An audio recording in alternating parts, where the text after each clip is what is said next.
दिल के पास कर लिया। अभी देखिए जब मैं जाऊंगी ना तब इसमें फेंक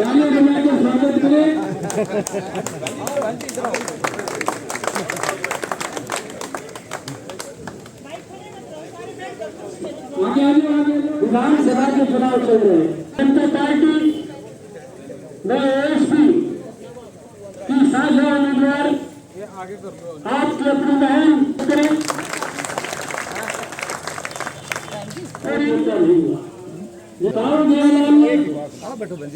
गाँव के लिए, देहात के लिए, कमेरे के लिए, मजदूर के लिए, छोटे दुकानदार के लिए क्या नहीं किया। उनकी सोच बहुत बड़ी थी। सबसे पहले हिंदुस्तान में जिस सेक्शन की सोच थी कि हम बुजुर्गों की पेंशन करेंगे, किसी ने नहीं सोचा। राहुल देवलाल ने कहा था कि ये बुजुर्ग मर मत जाना, मैं तेरी पेंशन बनाऊंगा। तो उस समय बंसीलाल जी मुख्यमंत्री थे, तो उन्होंने कहा ये तो अनपढ़ है ताऊ, तो मैं मुख्यमंत्री हूँ, मैं वकील हूँ, अगर ऐसा कोई कानून होता तो मैं पेंशन बना देता।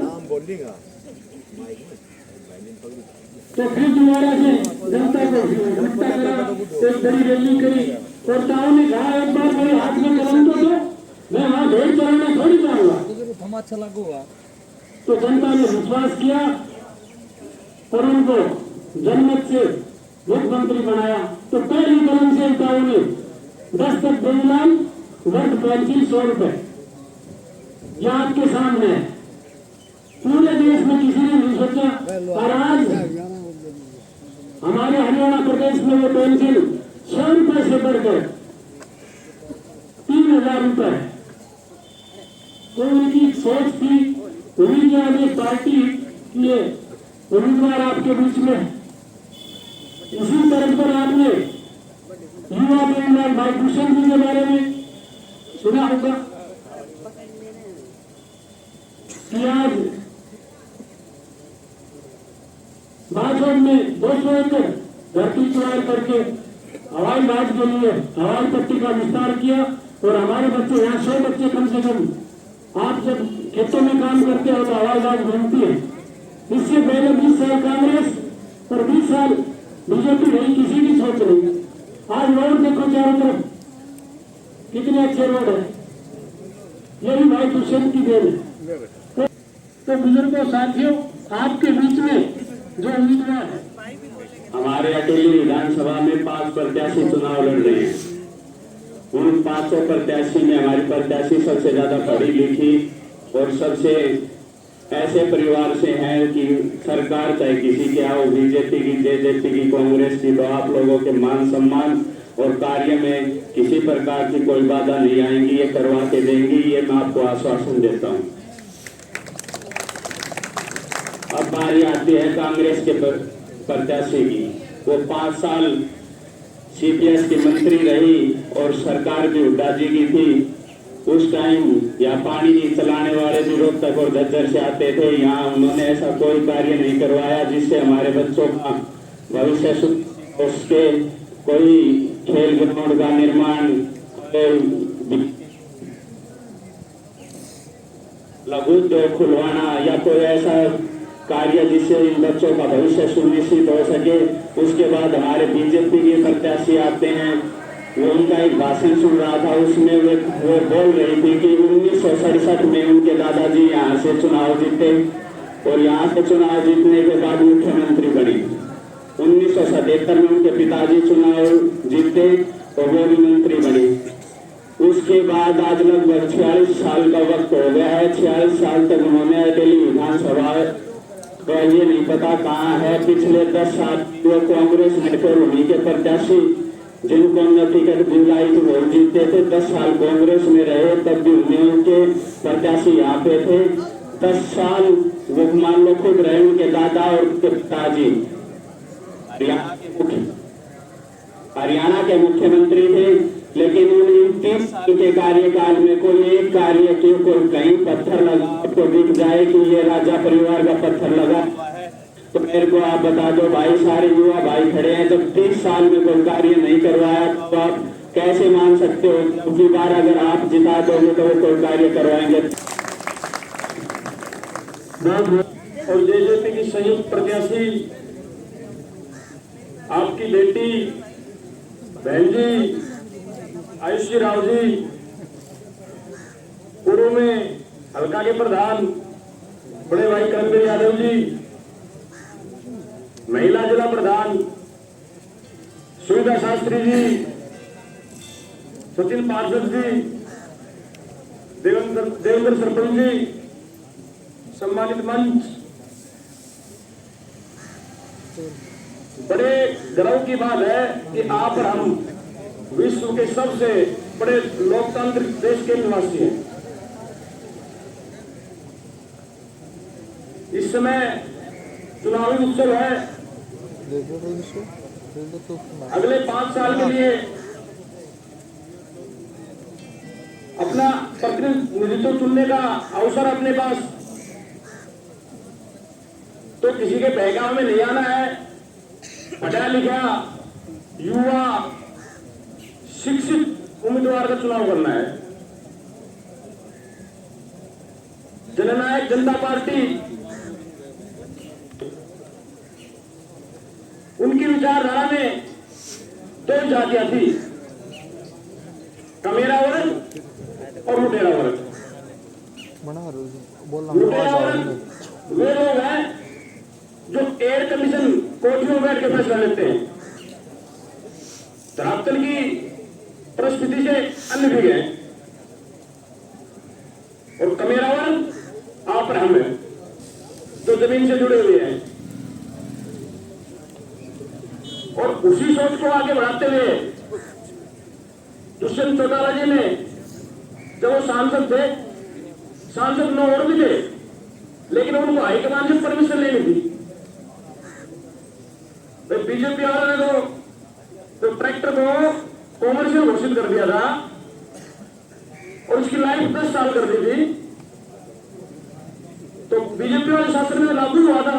बुजुर्गों का आशीर्वाद लेकर आगे बढ़ने वाली हमारी लाडली प्रत्याशी आयुषी यादव जी, जननायक जनता पार्टी के पूर्व में रहे हमारे बहुत ही सम्मानीय हल्का प्रधान करमवीर प्रधान जी, मेरे बड़े भाई कुलदीप जी, अटेली से सरपंच, मेरे बहुत ही सम्मानीय युवा में एक विशेष पकड़ बनाए हुए युवाओं के नेता बड़े भाई सरपंच देवा जी, मेरे छोटे भाई पार्षद जो लगातार युवाओं की आवाज को बुलंद करते आ रहे हैं, सचिन पार्षद जी, सम्मानित मंच और गांव सुंदरा के मेरे पिता तुल्य बुजुर्गों, मेरे नौजवान भाइयों और मातृशक्ति, मैं आपके सामने कोई भाषणबाजी नहीं करूंगी। मैं आपके सामने एक छोटी सी बात बताना चाहती हूँ। जब भाई दुष्यंत चौटाला जी डिप्टी सीएम थे और बागोत तट के लिए संघर्ष समिति 311 दिन बैठी रही, तब सभी नेता अपनी अपनी राजनीति चमकाने के लिए वहां गए, लेकिन मेरे बड़े भाई अभिमन्यु राव, आयुषी यादव जी के पति अभिमन्यु राव जी जब वहां पर पहुंचे तो उन्होंने वहां संघर्ष समिति को एक ही बात कही कि झूठ मुझे बोलना आता नहीं और आपके इस कट के लिए मैं आपके साथ कंधे से कंधा मिलाकर खड़ा रहूंगा।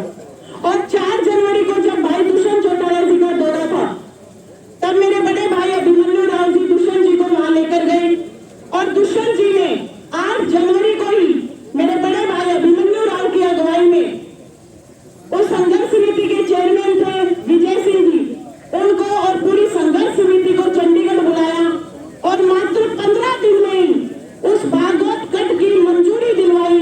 इसका श्रेय किसी को जाता है, अहम भूमिका है तो उसमें केवल और केवल मेरे बड़े भाई अभिमन्यु राव जी और मेरे बड़े भाई दुष्यंत चौटाला जी को जाता है। लेकिन बहुत से ऐसे नेता हैं बुजुर्गों, आज मैं आपको बताना चाहती हूँ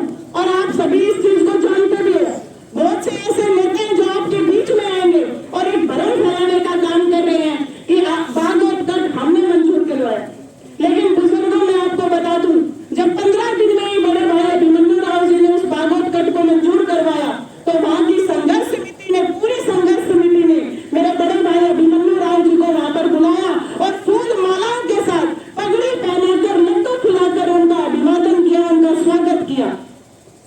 ये अपने आप को जो राजा कहलाते हैं, जो दोबारा से दिल्ली विधानसभा को गुलाम बनाना चाहते हैं, इन लोगों को बता दो बुजुर्गों, जब भी आपके बीच में आए, अगर बागोत कट किसी ने मंजूर करवाया है तो वो मेरे बड़े भाई अभिमन्यु राव जी है। और मैं एक बात आपको और बताना चाहती हूँ कि 20 साल से आप लगातार सत्ता पक्ष का विधायक बनाते आ रहे हो, लेकिन फिर भी अटेली विधानसभा सबसे पिछड़ी विधानसभा है। लेकिन भाई दुष्यंत चौटाला ने एक अच्छी सोच रखकर हमारे बीच में एक ऐसे प्रत्याशी को उतारा है जो बहुत ही पढ़ी लिखी है, बहुत ही बुलंद आवाज है उनकी, और मेरे बेरोजगार भाइयों के लिए, उनके लिए कोई काम करना चाहती है, इस क्षेत्र के लिए काम करना चाहती है। तो मैं आपकी बहन बेटी होने के नाते आपसे हाथ जोड़ के प्रार्थना करती हूँ कि एक मौका अपनी इस बहन बेटी को जरूर दें। इन्हीं शब्दों के साथ एक बार जोरदार नारे लगाएंगे आयुषी यादव जी के नाम से। यादव जिंदाबाद, आयुषी यादव जिंदाबाद, बहुत बहुत धन्यवाद। यहाँ बैठे सभी परिवारजन, आदरणीय पिता तुल्य बड़े बुजुर्ग, यहाँ बैठी मातृशक्ति, पीछे खड़े युवा भाई, मंच पर उपस्थित करमवीर प्रधान जी, सुविद्या बहन जी, सचिन जिला पार्षद, कुलवीर राव जी, देवा भाई सरपंच अटेली, महिपाल लंबरदार जी, हितेश शर्मा, संजीत ओल्डी, सभी को हाथ जोड़कर जय श्री श्याम। मैं आयुषी यादव हूँ, जसपा एवं एसपी की संयुक्त प्रत्याशी। पहली बार चुनाव लड़ रही हूँ विधानसभा का, और जितने भी प्रत्याशी खड़े हैं उनमें सबसे कम उम्र के, सबसे ज्यादा पढ़ी लिखी। अकेली तो आप लोग रह ही रहे हो, सब आपको पता ही है, आपसे क्या बात छुपानी या क्या बतानी। बस आपसे 3 सवाल पूछूंगी मेरे परिवारजनों, सुन रहा के आप उसके आप मुझे जवाब दे दो, हाँ या ना। 10-20 साल का शासन देख लिया, 10 साल कांग्रेस, 10 साल बीजेपी का। जो भी विधायक बना किसका बना है? सत्ता पक्ष का बना है। सत्ता पक्ष का विधायक मतलब सारा काम वो करा सकता है, सारा काम करा सकता है और अपनी विधानसभा को चमका सकता है। आप बस ये बताओ, पहला सवाल ये है कि अटेली विधानसभा में कोई भी ऐसा सार्वजनिक अस्पताल है जहां आप रात बिरात जाके अपना दमा, कोई भी इलाज हो, हार्ट अटैक या मिर्गी आ रही हो, कोई इलाज करा सकते हो? कोई सार्वजनिक अस्पताल है यहाँ? नहीं है।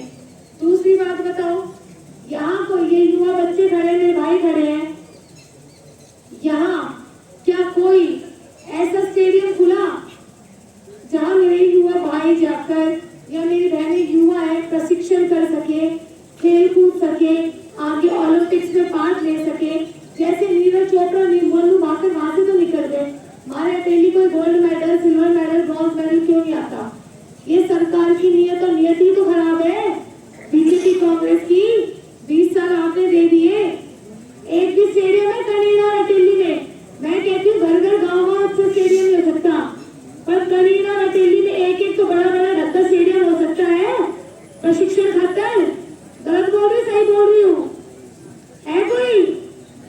तो आप बताओ, हालत खराब ही है ना 20 साल में। तीसरी बात, लघु उद्योग कहाँ खुले या बड़ी कंपनियां कहाँ खुली? IIT मानेसर बावल खुली। क्या यहाँ के बच्चों को रोजगार नहीं चाहिए? आज ये आते हैं, आपके घर में घुसते हैं, गली में आते हैं, रसोई तक में घुस जाएंगे, कहते लघु उद्योग खुलवाएंगे। 20 साल में खुलवाया, सत्ता पक्ष की सरकार थी, कुछ खुला? तो आप ये बताओ, क्या सोच विचार कर आप इन्हें वोट देते हो? तो मेरी सिर्फ आपसे यही विनती है, जो हवा गैर चालो सो चालना छोड़ दो।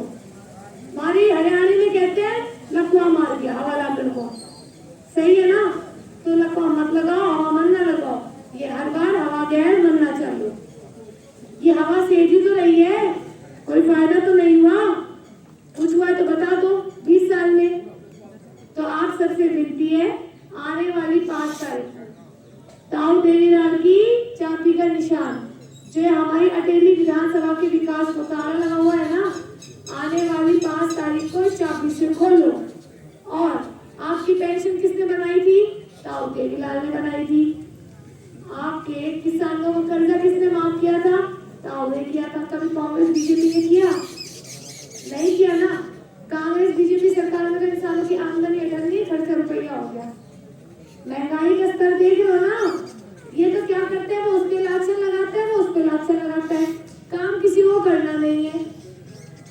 जात पात में बांटते हैं, हमारा भाईचारा खराब करते हैं। तो इनकी बातों में ना आए, अपनी अकल लड़ाएं। अरे अपने मत का सदुपयोग करें कि कल को बच्चों के भविष्य की बात है। जो 20 का था वो आज 40 का हो गया, जो 10 का था वो 30 का हो गया, जो 30 का था अब आप देख लो 50। आदत तो बंद कर रही है, नौकरी ना लग रही है, बेरोजगारी बढ़ रही है। बढ़ रही है कि नहीं बढ़ रही? मैं यूं नहीं कहती भाई सरकारी 2 लाख नौकरी एक ही कलम से लगा दूं, ये सब है झूठी बातें। झूठ क्यों बोलना? जो बच्चा पढ़ता है, मेहनत करता है, सरकारी नौकरी वही लगना चाहिए। और किसी दिक्कत से, मजबूरी से कोई बच्चा सरकारी नौकरी नहीं लग पाता। तो मैं आपसे एक बात कहती हूँ कि अगर आपने आने वाली 5 तारीख को चाबी का बटन दबाया और मेरे हाथ में अटेली की विधानसभा की कलम पकड़ाई, तो मैं ये वादा करती हूँ कि IMT माड़ेसर बावल में जितने यूपी बिहार के पढ़े हैं ना पक्के में, इनने भगा दूंगी, अपने भाइया ने, अपने भाड़ा ने वहाँ पक्के में लगवा दूंगी। ठीक है? पक्के में PS मिलता है, मेडिकल फैसिलिटी मिलती है, बढ़िया तनख्वाह होती है, और यहाँ से बेरोजगारी मिटा दूंगी। तो आप सोचो, समझो, विचार करो। ऐसों को मत दो, ऐसों की वोट दो जो कल आपकी सेवा करे। ये आज आपके घर आएंगे, आपकी गली आएंगे, आपके रसोई में वोट मांगने आएंगे, कल आपकी खुशी में तो क्या मकान तक देना पाएंगे। ये जितने नेता खड़े मानो ना, खुशी में तो क्या मकान तक देना आएंगे। तो सोचो, समझो, विचार करो। ऐसे को वोट दो जो सेवा भाव से आया है, ना कि मेवा खाना आया है। कई तो ऐसे नेता है जिनने कई इलेक्शन लड़ लिए, पहले वो तो अपना घड़ा भरेंगे। सही बात? वो आपका क्या करेंगे? पहले अपना घड़ा भरेंगे, बाहर क्या करेंगे? तो ऐसे को जिताने का क्या फायदा? ना उस गांव को फलाना नंबरदार है, वो ढिकना ढुकना, कोई मैनेजर सिस्टम नहीं। सीधा आओ, अपनी बात बताओ और अपना काम करवा ले जाओ। यूं ना है कि उसको लेकर जाऊंगा तभी काम होगा ना, बिल्कुल। ये कोई काम, ये बिचौलिया सिस्टम कोई नहीं रहेगा। सीधे आना, अपना काम कराना है। तो आपसे यही विनती है, एक बार आने वाली 5 तारीख को मुझे मौका दीजिए और चाबी का बटन ज्यादा से ज्यादा दबाइए। जय श्री कृष्ण। जैसे कि आपकी पार्टी JJP और ASP दोनों पार्टियों का गठबंधन हुआ है, इस गठबंधन का जनता को क्या फायदा होगा? जय श्री श्याम। जनता को क्यों नहीं फायदा होगा? दोनों जो हमारे नेता हैं चंद्रशेखर आज़ाद जी ASP के और जनता जननायक पार्टी के दुष्यंत जी, दोनों 36 साल के हैं, दोनों युवा है। युवा सोचे तो युवाओं को आगे बढ़ाएंगे, इनकी रोजगार की लड़ाई लड़ेंगे। आज आप देखते हैं यूपी में कमज़ोरों की कौन आवाज़ सबसे ज़्यादा बुलंद कर रहा है? अपने चंद्रशेखर भाई कर रहे हैं। कभी इनके साथ कुछ गलत हरकतें होती हैं, कुछ भी इनके साथ बदसलूकी होती है, कौन जाता है? हमारे भाई नगीना के मेंबर ऑफ पार्लियामेंट चंद्रशेखर आज़ादी वहाँ जाके अपने मुच्छों का तोड़ा देकर बड़े बड़े अफसरों को लाइन में लगा देते हैं। तो कलम दी ना जनता ने, युवाओं ने ताकत दी उनके हाथ में, तो आज काम करा रहे हैं। और जब हमारे भाई दुष्यंत चौटाला जी पूर्व उप मुख्यमंत्री थे, तब युवाओं ने जब उनके हाथ में कलम दी थी, तब हमारे भाई दुष्यंत चौटाला ने तो 75% की लड़ाई लड़ी थी कि युवाओं को, हरियाणा को रोजगार दो, हरियाणवियों को नंबर 1 बनाओ। यहाँ के जो किसान वर्ग के जो किसान परिवार हैं और यहाँ के युवा जो वर्ग के जो होनहार बच्चे हैं, उनके लिए आपकी अगर पार्टी यहाँ पे बनती है तो इनके लिए क्या उद्देश्य होगा, आपका क्या कार्यकाल होगा? जी, किसान वर्ग के और जो बच्चे पढ़ लिख के आगे जाएंगे, हमने बोला सरकारी नौकरी लगे, हम उनका ज़रूर साथ देंगे। हम चाहते हैं हर बच्चा पढ़े, हर बच्चा आगे बढ़े। पर जो बच्चा किसी ना परंतु किसी वर्ष से रह जाता है, हम उनकी लड़ाई लड़ेंगे, पक्की नौकरियाँ लगवाएंगे उनकी। इस अटेली विधानसभा क्षेत्र के अंदर काफ़ी उम्मीदवार हैं, आप अपने आप को कहाँ तक स्ट्रॉन्ग मानती हैं और कितना आपको बहुमत मिल रहा है इस जनता का? जी, मुझे ना, मैं अपने आप को उनके जनता के दिलों में पाती हूँ और खूब बढ़िया बहुमत मिलेगा। श्याम बाबा बता देंगे, 8 तारीख को डब्बे खुलेंगे। Thank you.